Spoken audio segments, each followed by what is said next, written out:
క్రీస్తునందు ప్రియమైన వారలారా, మీకు యేసుక్రీస్తు ప్రశస్తమైన నామమున శుభము తెలియజేస్తున్నాం. మనమందరం ఇప్పుడు లెంట్ డేస్లో ఉంటున్నాం. మరి ఆయన యొక్క శిలువ ప్రేమను, ఆయన చేసిన త్యాగాన్ని, ఆయన రక్త బలియాగాన్ని మనం గుర్తు చేసుకునే దినాల్లో ఉంటున్నాం. ఏది ఏమైనా దేవుడు మనను ప్రేమిస్తున్నాడు. మరి ప్రాణం పెట్టినంతగా ప్రేమించిన ఆయన ప్రేమ విధానాన్ని మనం గుర్తు చేసుకొని ఆయనకు ఇష్టలుగా జీవించాల్సిందిగా మనము మరి సిద్ధపడాల్సినటువంటి వారమై ఉంటున్నాం. క్రీస్తునందు ప్రియమైన వారలారా, మరి దేవుని యొక్క వాక్యంలో హెబ్రీ పత్రిక 10వ అధ్యాయం 10వ వచనంలో యేసుక్రీస్తు యొక్క శరీరము ఒక్కసారి అర్పింపబడుట చేత ఆ చిత్తమును బట్టి మనము పరిశుద్ధపరచబడి ఉన్నాము. యేసుక్రీస్తు యొక్క శరీరము ఒక్కసారి అర్పించబడింది. ప్రియులారా, మరి 2000 సంవత్సరాల పూర్వం యేసుక్రీస్తు ప్రభువారు శరీరధారిగా వచ్చి మానవుల మధ్య మానవుడిగా జన్మించి ఆయన ఈ పాపము లేనివాడైనను మరి పాపరహితుడిగా మరి మనుషుల చేత దేవుని చేత కొనియాడబడి తండ్రి చేత అప్రూవ్ చేయబడినటువంటి వ్యక్తిగా ఉన్నప్పటికీ మానవులందరి కోసం సిలువలో బలియాగమైనటువంటి విధానము ప్రపంచానికి అందరికీ తెలియను. అయితే ఆ సత్యాన్ని మనం గ్రహించడానికి ప్రయత్నించాల్సిన వారం అంటున్నాం. ప్రియులారా, ఇక్కడ దేవుని యొక్క సంకల్పం అంతా కూడా బైబిల్ గ్రంథంలో మరి విశదముగా రాయబడింది. ప్రియులారా, central theme of the Bible is crucifixion of Jesus Christ, which is the heart of the new testament. God's love has shone brightly on the cross.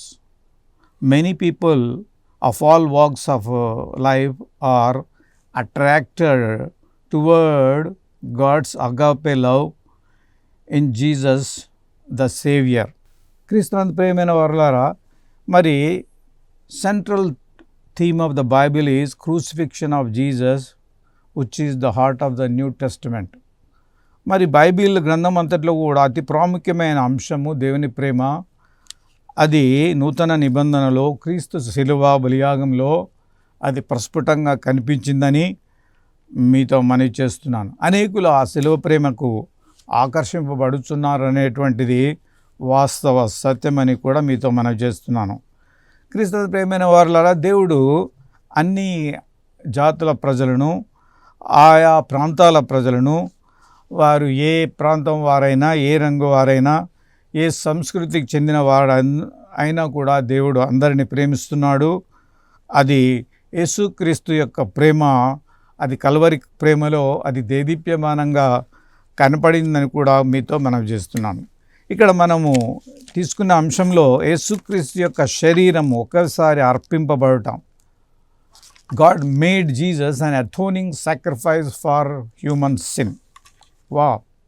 దేవుడు యేసుక్రీస్తును పాప పరిహారార్థ బలిగా మానవుల కోసం చేశాడు. ప్రియులరా, నిజానికి అందులో దేవుడు యొక్క ప్రేమ అయి ఉన్నదని మనం గుర్తు చేసుకోవాల్సిన వారమైంటున్నాం.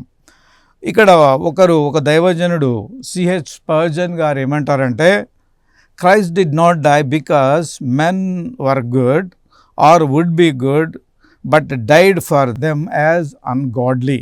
ఇక్కడ Christ did not die because men were good or would be good, but died for them as ungodly. యేసుక్రీస్తు మనుషులు మంచివారు అని లేదా మంచివారు అవుతారని మరణింపలేదు, కానీ భక్తిహీనుల కొరకు ఆయన ప్రాణం పెట్టాడని సిహెచ్ స్పర్జన్ గారు గొప్ప దైవజనుడు అన్నాడు. ప్రియులారా, అంటే నిజానికి మనుషులందరూ పాపులు, జన్మతా పాపులు, కర్మతా పాపులు. మరి ఆయా జీవిత విధానంలో అంతట్లో కూడా పాపం అనేటువంటిది మానవుని పైన ఏలుతూ వస్తుంది. అలాంటి వారిని మరి ప్రేమించడము, మంచివారిని ప్రేమించవచ్చు, ఒకవేళ ఎవడైనా ప్రాణం ఇవ్వడానికి తెగించవచ్చు, కానీ మనము ఇంకనూ భక్తిహీనులమైనగా ఆయన క్రీస్తు మన కొరకు మరణించాడు. మరి ఇలాంటి భక్తిహీనులైనటువంటి వారు మరి దేవుడు లేకుండా జీవించే వారే భక్తిహీనులు. మాకు దేవుడే అవసరం లేదు, అసలు దేవుడే లేడనే బుద్ధిహీనులు కూడా లోకంలో ఉన్నారు. అయితే దేవుడు లేకుండా ఉండేటువంటి భక్తిహీనులు కొన్నాళ్ళుగా పాపములు చేస్తూ అపరాధములు చేస్తూ దేవునికి దూరంగా జీవిస్తూ చివరికి నేరస్తులుగా మారి పాప కార్యములు చేయడం ప్రారంభించారు. మరి పాప కార్యం చేస్తున్న వానికి ఎవరు కూడా దేవుడంటే ఇష్టం ఉండదు, దేవుడంటే భక్తి ఉండదు, దేవుడంటే భయం ఉండదు. అలాంటి పాపులు క్రమంగా ఏమయ్యారంటే మరి శత్రువులుగా మారారు. మనం ఇంకనూ శత్రువులమై ఉండగా క్రీస్తు మన కొరకు మరణించను అని మరి రోమాపత్రికలో 5వ అధ్యాయం 6 నుంచి 10 వచనాల వరకు చూస్తే మరి భక్తిహీనులు పాపులయ్యారు, పాపులు శత్రువులయ్యారు. ఆ శత్రువుల కోసం కూడా ప్రాణం పెట్టినాడని దేవుని వాక్యం తెలియజేస్తుంది. ప్రియులారా, నిజానికి ఇదే దేవుని యొక్క అగాపే ప్రేమ అని మనం గుర్తు చేసుకోవాల్సినటువంటి వారమై ఉంటున్నాం. నిజానికి యేసు ప్రభువారు మరి సిలువలో మరణించడము దేవుని యొక్క ప్రణాళిక, తండ్రి అయిన దేవుడు యొక్క ప్రణాళిక. యేసుక్రీస్తును శరీరధారిగా పంపడంలో ఉద్దేశం ఏమంటే మరి మానవుని జన్మ కర్మ పాపము తొలగించబడాలంటే అది ఏ మనిషి యొక్క రక్తం వలన కానీ, మేకల రక్తం వలన కానీ, గొర్రెల రక్తం వలన కానీ, కోడెల రక్తం వలన కానీ జరగదు. ఏ మనిషి రక్తం వలన జరగదు. కానీ ఒక పవిత్రుని రక్తం చిందించబడడం ద్వారా జరుగుతుందని తండ్రి అయిన దేవుడు భావించాడు. అది నెరవేర్చడానికే ఈ లోకంలో యేసుప్రభు వారు ఉద్భవించాడు. ప్రియులారా, మరి ఆయన శిలువ బలియాగాన్ని గురించి యెషయా ప్రవక్త గారు 53వ అధ్యాయంలో 6వ వచనంలో చూస్తే, మనమందరము గొర్రెల వలె త్రోవ తప్పిపోతిమి, మనలో ప్రతివాడును తమకిష్టమైన త్రోవకు తొలగెను, యెహోవా మన అందరి దోషములను ఆయన మీద మోపెను అని రాయబడింది. అంటే అందరూ కూడా గొర్రెల వలె త్రోవ తప్పి తమకిష్టం వచ్చిన మార్గాల్లో వెళ్ళి కంప చెట్టులో పడుతున్నా దాన్ని అడిగే దిక్కు లేదు. అలాంటి పరిస్థితి మానవుల పరిస్థితి. ఆయన ఎవరిని పట్టించుకోలేని పరిస్థితిలో మరి లోకం కూడా ఉన్నప్పుడు దేవుడే తన కుమారుని పంపాడని మనం అర్థం చేసుకోవాల్సిన వారై ఉంటున్నాం. మరి ఒక వాక్యంలో జకర్యా గ్రంథంలో 12వ అధ్యాయం 10వ వచనంలో చూస్తే, దావీదు సంతతి వారి మీదను యెరూషలేము నివాసుల మీదను కరుణనుందించు ఆత్మను, విజ్ఞాపన చేయు ఆత్మను నేను కుమ్మరింపగా వారు తాము పొడిచిన నా మీద దృష్టి ఉంచి ఒకడు తన యొక్క ఏక కుమారుని విషయమై దుఃఖించినట్లు, తన జ్యేష్ఠపుత్రుని విషయమై ఒకడు ప్రలాపించినట్లు అతని విషయమై దుఃఖించుచు ప్రలాపింతురని జకర్యా గారు కూడా ప్రవచనం చెప్పారు. నిజానికి దావీదు సంతానంలో గోత్రంలో పుట్టినటువంటి యేసుక్రీస్తు శరీరధారిగా పుట్టడం వలన మరి ఆయన యొక్క శిలువ మరణాన్ని చూసంట మరి సొంత కుమారుని కోసం దుఃఖించినట్లు ప్రజలు ప్రలాపిస్తారని జకర్యా ప్రవక్త చెప్పాడు. ప్రియులారా, దీంట్లో మరి దేవుని యొక్క ప్రేమ ఉన్నది. అంతేకాకుండా ఈ యొక్క వాక్యాన్ని గురించి చదివినటువంటి అర్థం చేసుకున్నటువంటి ఒక జూయిష్ రబ్బీ, యూదులకు చెందినటువంటి రబ్బీ అనే ఒక బోధకుడు, ఆయన వృద్ధాప్యంలో అనేక సంవత్సరాలుగా మరి యూదులకు దేవుని గురించి, ధర్మశాస్త్రాల గురించి, తోరా గురించి మరి ప్రకటించినటువంటి వాడు ఈ వాక్యంని చదివిన తర్వాత మరి అది ఎవరా ఏక కుమారుడని ఆయన ఆలోచించాడట. చాలాసార్లు ఆ కుమారుడు అంటే ఎవరైనా ఉండొచ్చు అనే భావనలో అతడు ఉన్నట్లు తెలుస్తుంది. అంతేకాకుండా కీర్తన 22:1 చూస్తే, నా దేవా నా దేవా నన్నెందుకు చెయ్యి విడిచితివి. మరి సిలువలో యేసుప్రభు పలికిన మాట. ఈ మాట గురించి కూడా ధ్యానించినప్పుడు మరి ఇది ఏదైనా ఒక వ్యక్తి గురించా, ఒక రాజు గురించా, ఒక సేవకుని గురించా అని ఆలోచించాడట. అంతేకాకుండా ఇంకో వాక్యము జకర్యా 13వ అధ్యాయం 1వ వచనం చూస్తే, ఆ దినమున పాపమును అపవిత్రతను పరిహరించుటకై దావీదు సంతతి వారి కొరకును యెరూషలేము నివాసుల కొరకును ఊట ఒకటి తీయబడను. జకర్యా 13:1.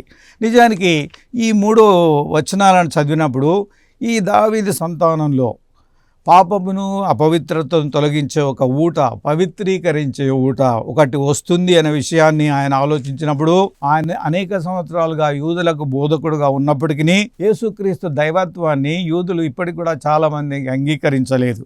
అయితే ఈ యొక్క షీమోన్ అనేటటువంటి వ్యక్తి తన సొంత సాక్ష్యంలో ఈ మధ్య ఒక వీడియో వారు రిలీజ్ చేయడం జరిగింది. ఆయన యూదుడు ఇశ్రాయేలు దేశంలో ఉన్నటువంటి మరి ఒక సినగోగ్లో మరి మత బోధకుడుగా ఉన్నటువంటి వ్యక్తి, ఆ యొక్క సేవకుడు లేదా ఆ కుమారుడు మరి నా దేవా నన్నెందుకు చెయ్యి విడిచితివి అనేది అంతా కూడా యేసుక్రీస్తు ప్రభు అనే విషయాన్ని గ్రహించి ఆ యొక్క జూడాయిజంలో ఉన్నటువంటి సిద్ధాంతాలను మరి వదిలి యేసుక్రీస్తు యొక్క శిష్యుడుగా మరి ఆయనను సేవిస్తున్నాడని మీతో మనవి చేస్తున్నాను. చెప్పేదేమంటే మరి నిజానికి క్రిస్టియానిటీ వచ్చింది జూడాయిజంలోంచే. వారు యెహోవాను దేవుడుగా ఆరాధిస్తారు, కానీ యేసుక్రీస్తుని దైవత్వాన్ని కొందరు మాత్రమే అంగీకరిస్తున్నారు, కొందరు అంగీకరించని వారుగా ఉంటున్నారు.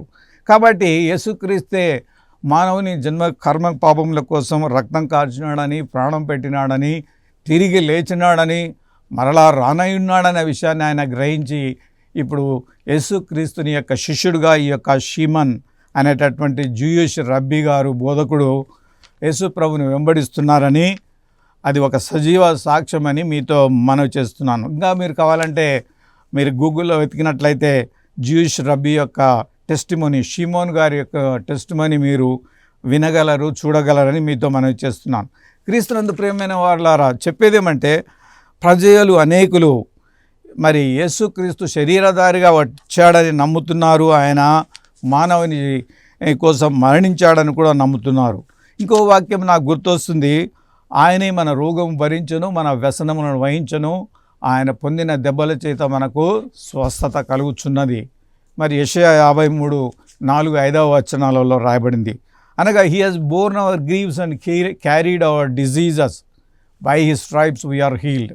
కాబట్టి ఆయన శిలువ రక్తం ద్వారా పాపక్షమాపణ వస్తుంది, ఆయన పొందిన దెబ్బల చేత స్వస్థత వస్తుందని నేను కూడా వ్యక్తిగతంగా నమ్ముచున్నానని, ఆయన మన పాపములకు పరిహారం చేయడం మాత్రమే కాకుండా వ్యాధిగ్రస్తులకు, బలహీనులకు స్వస్థతను ఇవ్వగలడని, సాతాను బంధకాల నుంచి విడిపించగలడని మీతో సవినయంగా మరి టీవీ ముఖంగా తెలియజేస్తున్నాను ప్రియులారా. నిజంగా దేవునికి సమస్తమును సాధ్యం ప్రియులారా. మరి మానవుల యొక్క పాప క్షమాపణ అంతా కూడా మరి ఆ యేసుక్రీస్తు యొక్క శిలువ బలియాగంలో పాప పరిహారం జరిగిందని మనం అర్థం చేసుకోవాల్సినటువంటి వారమైంటున్నాం. మరి ఒక వాక్యంలో ఎడ్ల యొక్కయు మేకల యొక్కయు రక్తంతో కాక తన స్వరక్తముతో పాప పరిహారము చేశాడని మరి ఇబ్రీ పత్రికలో రాయబడిందని మీతో సవినయంగా మనవి చేస్తున్నాను. అనగా ఆ కాలంలో ధర్మశాస్త్ర కాలంలో మరి మోషేకు దేవుడిచ్చిన ధర్మశాస్త్రం ప్రకారము ఎడ్లను మేకలను రక్తాన్ని మరి శ్రేష్టమైన గొర్రె పొట్టేళ్ల యొక్క రక్తాన్ని వారు అర్పించి పాప పరిహారం పొందినట్లు వాళ్ళు భావించేవాళ్ళు. అయితే మరి ఆ విధంగా వారు దేవునితో సమాధాన పడినట్లు భావించారు ప్రియులారా. కాబట్టి అయితే ఏమైందంటే మరి యెషయా గ్రంథంలో 53:11 కూడా చూస్తే, నీతిమంతుడైన నా సేవకుడు జనుల దోషములను భరించుచు తనకున్న అనుభవ జ్ఞానం చేత అనేకులను నిర్దోషులుగా చేయునని రాయబడింది. అనగా యేసు ప్రభువారు నీతిమంతుడైన నా సేవకుడని తండ్రి అయిన దేవుడే యేసుక్రీస్తు గురించి నా జనుల దోషం భరించి తనకున్న అనుభవ జ్ఞానం వలన ఆ శిలువ కార్యం జరిగించడం ద్వారా అనేకులను నిర్దోషులుగా చేయును అనే విషయాన్ని మరి యెషయా ప్రవక్త మరీ చెప్పడం జరిగింది. చెప్పేదేమంటే తండ్రి అయిన దేవుడు యేసుక్రీస్తు యొక్క బలియాగాన్ని అంగీకరించడం వలన మనుషుల యొక్క జన్మ కర్మ పాపాలు తొలగిపోయినామని, ఆయన నమ్మిన భక్తుల జీవితాలను పరిశుద్ధులుగా చేయగలడని మీతో మనవి చేస్తున్నాను. కాబట్టి యేసుక్రీస్తు యొక్క శరీరం ఒక్కసారి అర్పించబడటం చేత ఆ చిత్తమును బట్టి మనము ఏమవుతున్నాము, పరిశుద్ధపరచబడుతున్నామని మీతో మనవి చేస్తున్నాము. నిజానికి పరిశుద్ధతకు దేవుడు ఇంత పెద్ద పీట వేయడానికి కారణం ఏమంటే, అది వాక్యంలో చెప్పబడినట్లు లేవీకాండ గ్రంథంలో 20:7 చూస్తే 7-8 కావున మిమ్మును మీరు పరిశుద్ధపరచుకుని పరిశుద్ధులైనడి, నేను మిమ్మును పరిశుద్ధపరచు యెహోవాను అని అన్నాడు. మరి ఇశ్రాయేలులకు అరణ్యయాత్రలో దేవుడు మరి మిమ్మల్ని మీరు పవిత్రులుగా ఉంచడానికి ప్రయత్నించండి, నేనే మిమ్మల్ని పరిశుద్ధపరుస్తానని దేవుడు చెప్పాడు ప్రియులారా. అంతేకాకుండా యేసుక్రీస్తు ప్రభువారు కూడా యోహాను సువార్త 17:17-19 చూస్తే, సత్యవాక్యమందు వారిని ప్రతిష్ఠ చేయము, నీ వాక్యమే సత్యము అని చెప్పాడు. వారును సత్యవాక్యమందు ప్రతిష్ఠ చేయబడినట్లు వారి కొరకు నన్ను ప్రతిష్ఠ చేసుకొనుచున్నాను. యేసుప్రభు వారు శిలువ బలియాగానికి వెళ్ళడానికి ముందు చెప్పినటువంటి మాట, తండ్రి అయిన దేవునితో చేసిన ఒక విజ్ఞాపనలో, దేవా నా భక్తులను, నా శిష్యులను నీవు సత్యవాక్యమందు ప్రతిష్ఠ చేయమంటే పరిశుద్ధపరచు అని అర్థం అన్నమాట.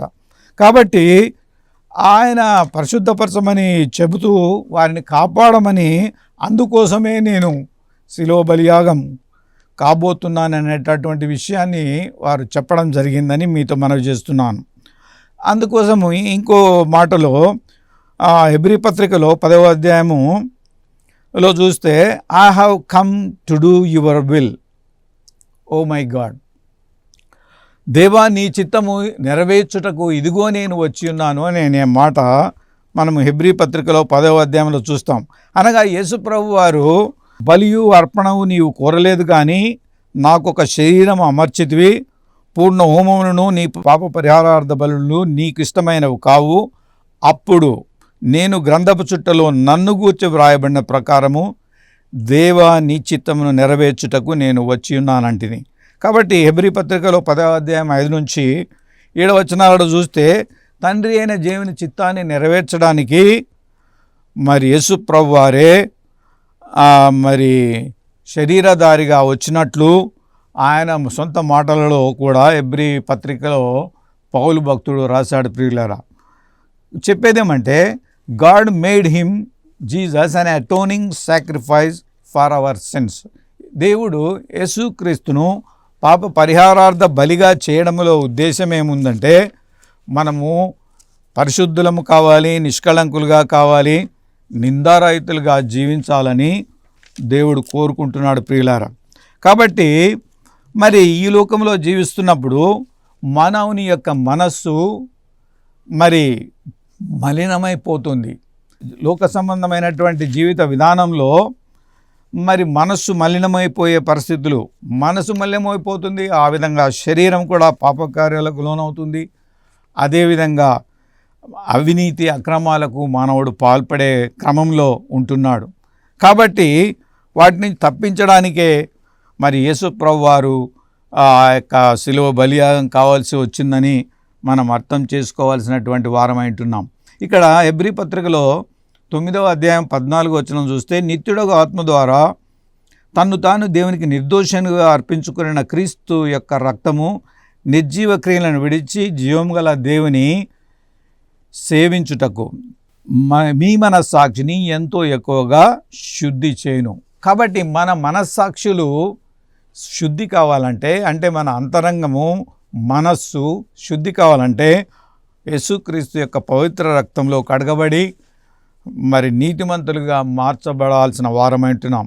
అందుకు మనమేమి చేయాలి అంటే, దేవుని వాక్యంలో రోమాపత్రిక 12వ అధ్యాయం 1వ వచనం చూస్తే, మీ శరీరమును పరిశుద్ధమును అనుకూలమును సజీవ యాగముగా మీ దేహములను ఆయనకు సమర్పించుడని, ఇట్టి సేవ మీకు యుక్తమైనదని చెప్పాడు. కాబట్టి మీరు మనస్సు మారి రూపాంతరమొందుడి అనే మాట కూడా అక్కడ రాయబడింది. ప్రియులారా, కాబట్టి మారు మనస్సు మరి రూపాంతరం పొందడం అనేటువంటిది యేసుక్రీస్తు రక్తంలో కడగబడి పవిత్రాత్మతో వెలిగించబడిన వారు మాత్రమే మరి పరిశుద్ధులుగా తీర్చబడతారని మీతో మనవి చేస్తున్నాను.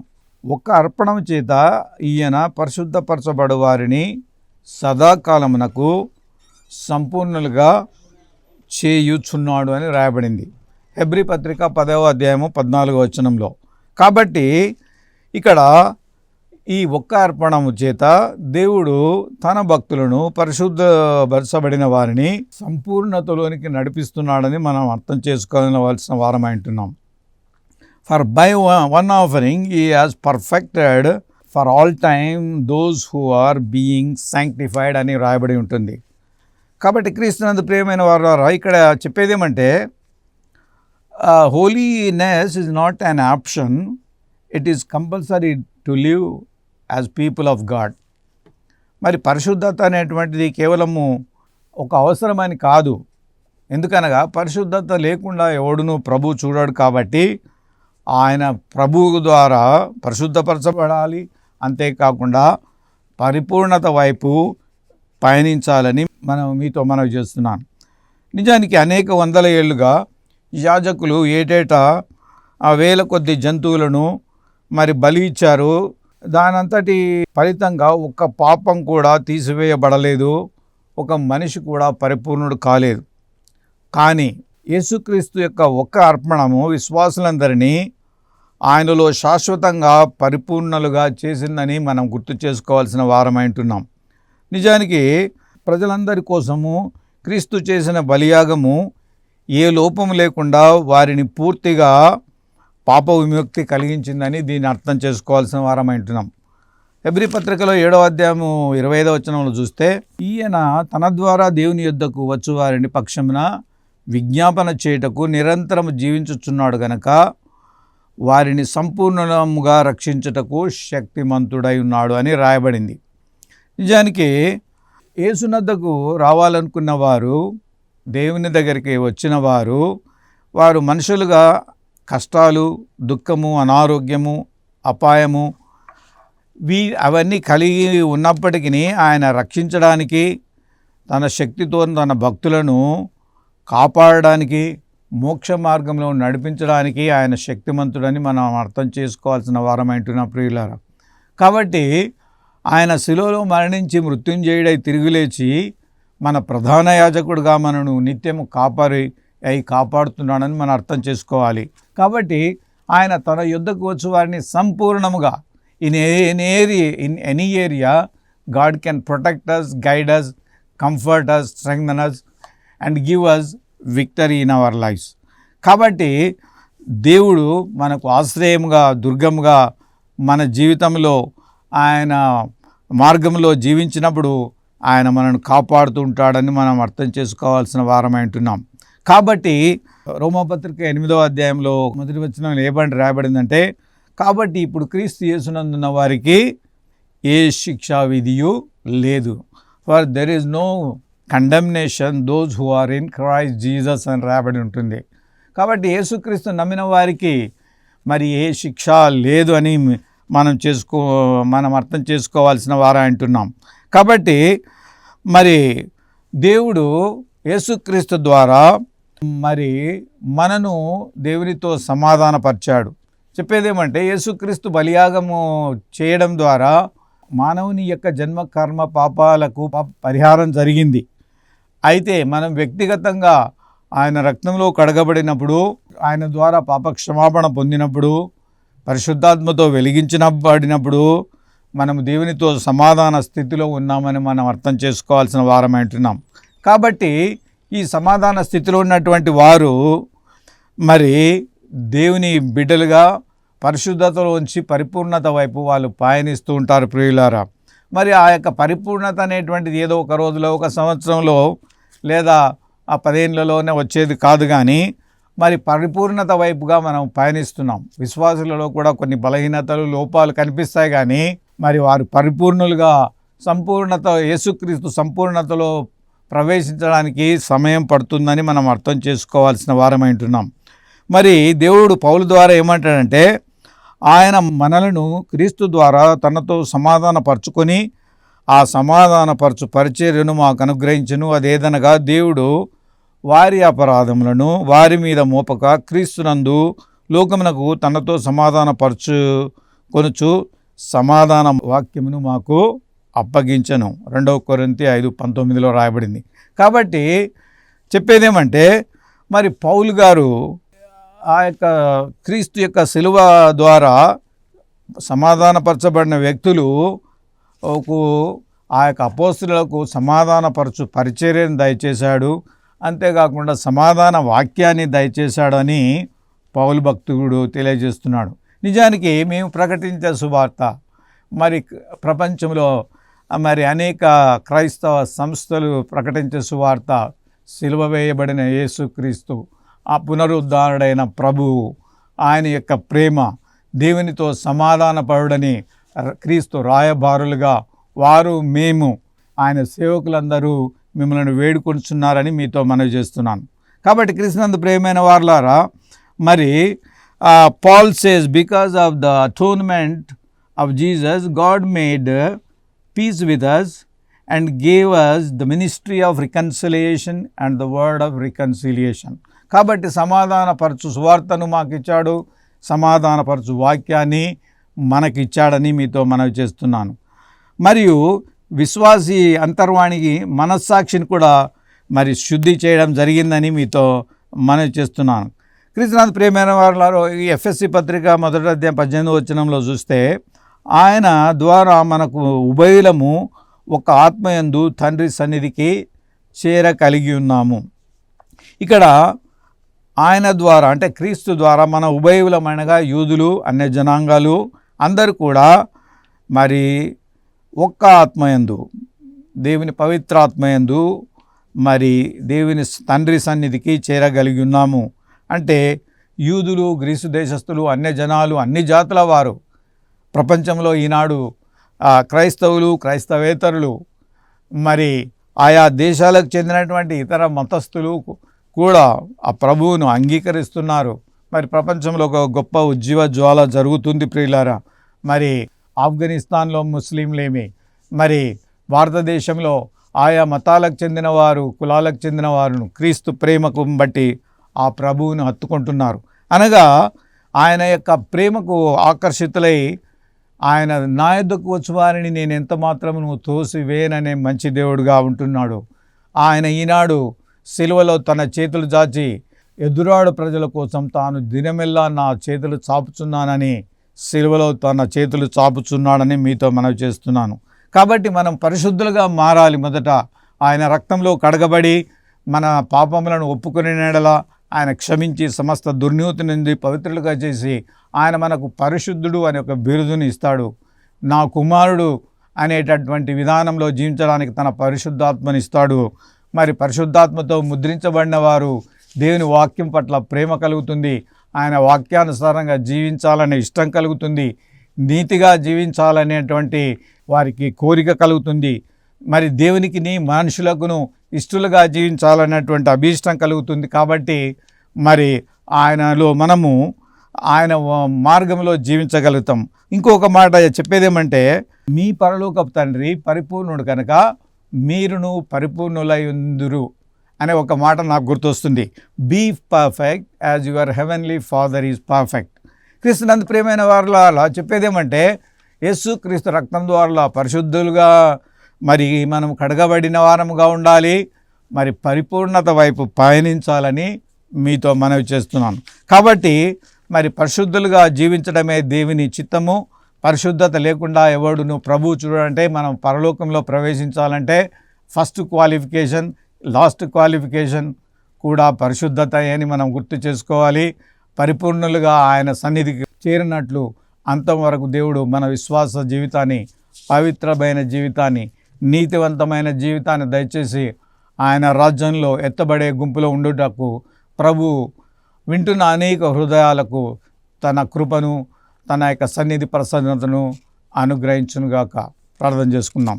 మా స్తుతి కారణభూతులైన పరలోకపు తండ్రి, యేసుక్రీస్తు మీ పాద సన్నిధికి వస్తున్నాం. ప్రభా, మీరు పరిశుద్ధులు, మీరు పరిశుద్ధులైన ప్రకారం మేము సమస్త ప్రవర్తనలో పరిశుద్ధులుగా ఉండాలని కోరుకుంటున్న దేవా, యేసు ప్రభు యొక్క శిల్వ మరణాన్ని గురించి, ఆయన బలియాగాన్ని గురించి, ఆయన రక్త తర్పణాన్ని గురించి, ఆయన త్యాగాన్ని గురించి దేవా మేము ఆలోచించినాం. ప్రభా, మీకు స్తోత్రములు. మీ యొక్క ప్రేమ గొప్పది, ద్రాక్షారసం కన్నా మధురమైనది, మీ జుంటి తేనె ధారల కంటే మీ వాక్యం మధురమైనది. కాబట్టి మీ మధురమైన ప్రేమలో మేము మా ప్రజలు ఆనందించినట్లు, ఆరాధించినట్లు, ఘనపరచినట్లు మీ యొక్క బిడ్డలుగా, పరిశుద్ధులుగా, నీతిమంతులుగా ఈ లోకం జీవిస్తూ యేసుక్రీస్తు రాకడలో ఎత్తబడే గుంపులుగా ఉన్నట్లు కృపచూపమని చెప్పబడిన వాక్యాన్ని నీరు కట్టి ఫలింపజేయమని నజరేయుడైన యేసుక్రీస్తు ప్రేమగల నామమున శక్తిగల నామమున ప్రార్థిస్తున్నాం తండ్రి. ఆమేన్.